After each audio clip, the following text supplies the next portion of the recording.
عن ابن مسعود رضي الله تعالى عنه قال إن المؤمن يرى ذنوبه كأنه قاعد تحت جبل يخاف أن يقع عليه،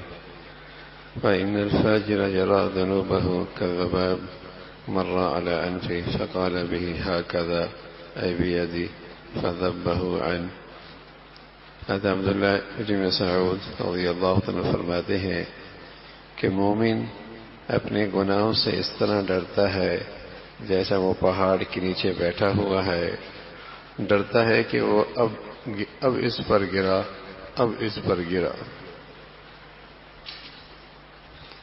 حضرت عبداللہ بن مسعود فرماتے ہیں کہ مومن اپنے گناہوں سے اس طرح ڈرتا ہے جیسا وہ پہاڑ کے نیچے بیٹھا ہوا ہو اور ڈرتا ہے کہ اب اس پر گرا۔ ایک آدمی پہاڑ کے نیچے بیٹھا ہو اور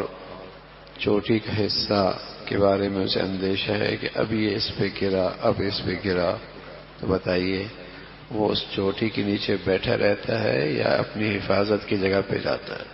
ظاہر ہے وہ حفاظت کی جگہ پہ جاتا ہے۔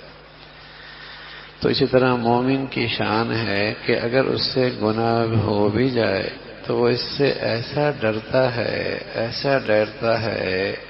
کہ اس فکر میں رہتا ہے کہ اس سے نجات کیسے ملے، اس کی نحوست سے بچوں کیسے، اس گناہ کے پیچھے جو اللہ کی ناراضگی اور غضب ہے جس کا کسی وقت بھی میری زندگی میں ریئیکشن ہو سکتا ہے، اس سے میری حفاظت کیسے ہو، وہ اس فکر میں لگا رہتا ہے۔ تو عبداللہ ابن مسعود فرماتے ہیں صاحب ایمان اپنے گناہ سے ایسا ہی ڈرتا ہے جیسے کہ وہ پہاڑ کے نیچے بیٹھا ہوا ہو، ڈرتا ہے کہ وہ اب اس پہ گرا۔ اور فاجر آدمی اور گناہوں کا عادی شخص، فاجر آدمی فرمایا کہ ان کو اس طرح حقیر سمجھتا ہے، یعنی اس کی نظر میں گناہ اتنا معمولی بات ہے، اللہ کی نافرمانی ایسی معمولی بات ہے، وہ اس کی زندگی میں گناہ کوئی اہمیت نہیں رکھتا، کر لیا تب بھی کوئی فرق نہ پڑا، نہ کیا تب بھی اس پہ کوئی فرق نہیں ہے۔ فاجر آدمی اس کو اس طرح حقیر سمجھتا ہے جیسے مکھی اس کے ناک کے پاس سے گزری اور اس نے اپنے ہاتھ کی حرکت سے اس طرح اڑا دی، اس کی نظر میں گناہ کی حیثیت یہ ہے۔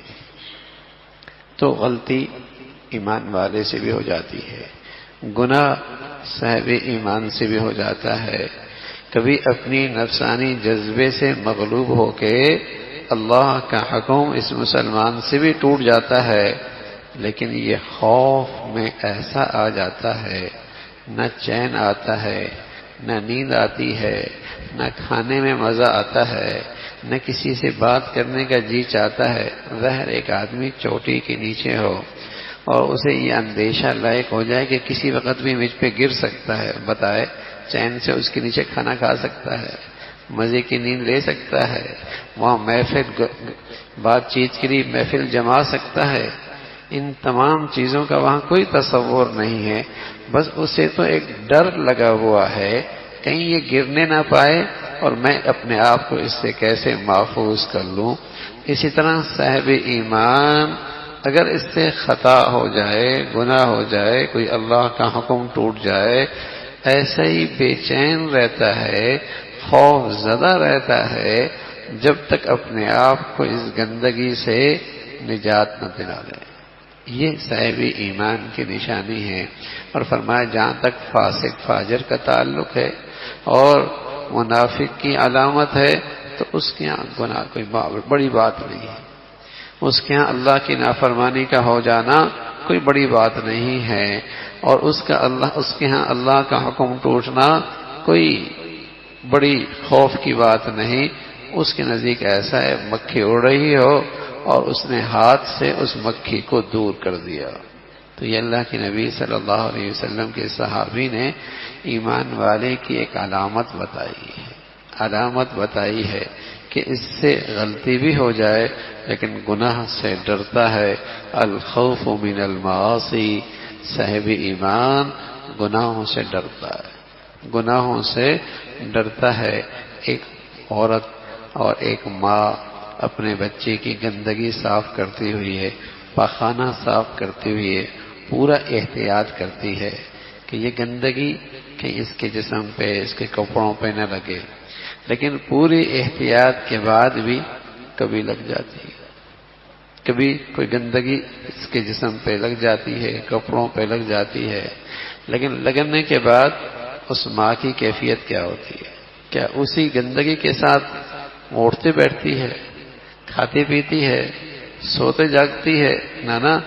جب تک وہ گندگی صاف نہ کر لے اسے چین نہیں آتا، اسے آرام نہیں آتا جب تک کہ وہ گندگی صاف نہ کر لے۔ تو ایمان والا گناہوں سے بچتا ہے، لیکن پھر بھی گناہ صادر ہو جاتا ہے، لیکن ہو گیا تو چین نہیں آیا۔ ایمان والوں کے بارے میں اللہ نے ایک شان بتائی ہے، والذین اذا فعلوا فاحشة او ظلموا انفسهم ذکروا اللہ فاستغفروا ذنوبهم ومن يغفر الذنوب الا اللہ ولم يصروا على ما فعلوا۔ قرآن مجید میں ہے ایمان والے سے غلطی ہو گئی،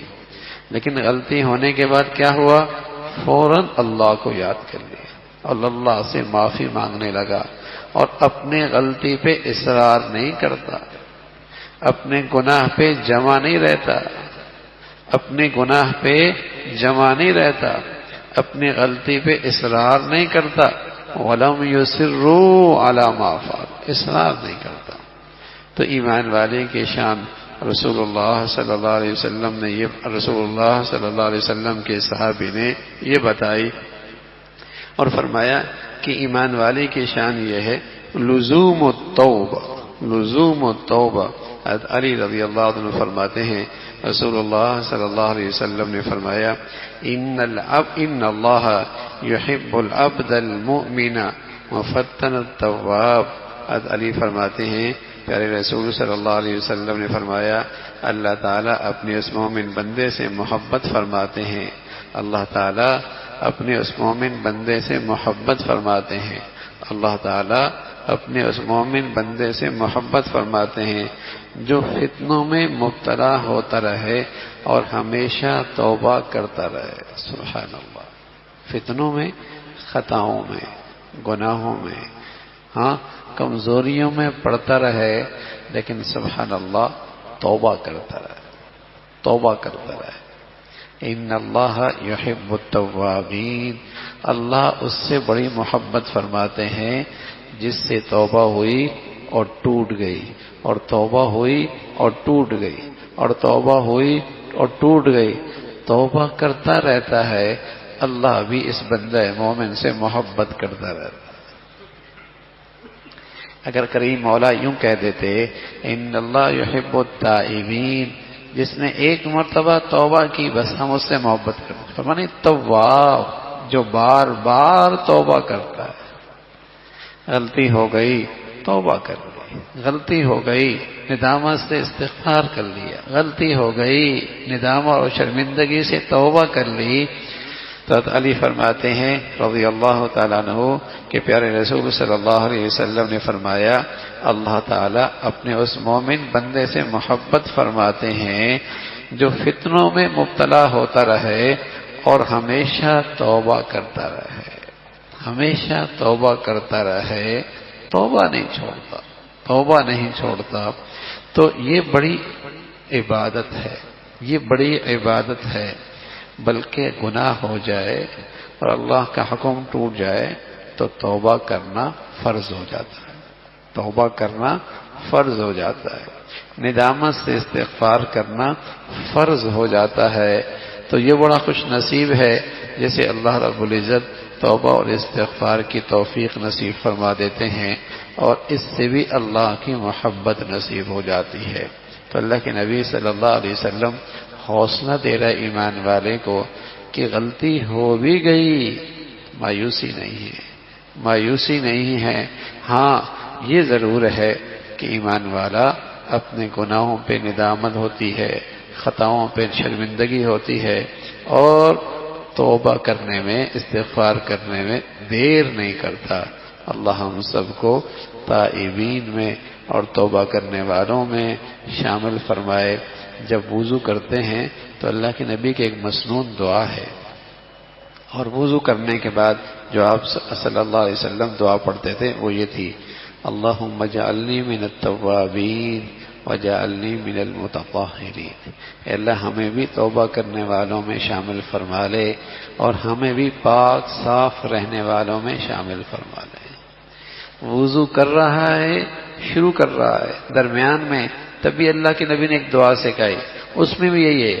اللہم اغفر لی ذنبی، اے اللہ میرے گناہ معاف فرما دے، ووسع لی داری، اے اللہ میرا گھر کشادہ کر دے، وبارک لی فی رزقی، اے اللہ میرے رزق میں کشادگی پیدا فرما دے۔ وضو کر لیا تب بھی توبہ کی بات،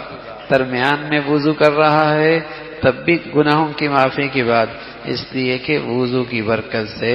اگر یہ سنت اور آداب کے خیال کر کے یہ وضو کیا جائے تو اس سے اعضاء اور جوارح کے بہت سارے گناہ بھی دھل جاتے ہیں، تمام صغیرہ گناہ بھی دھل جاتے ہیں۔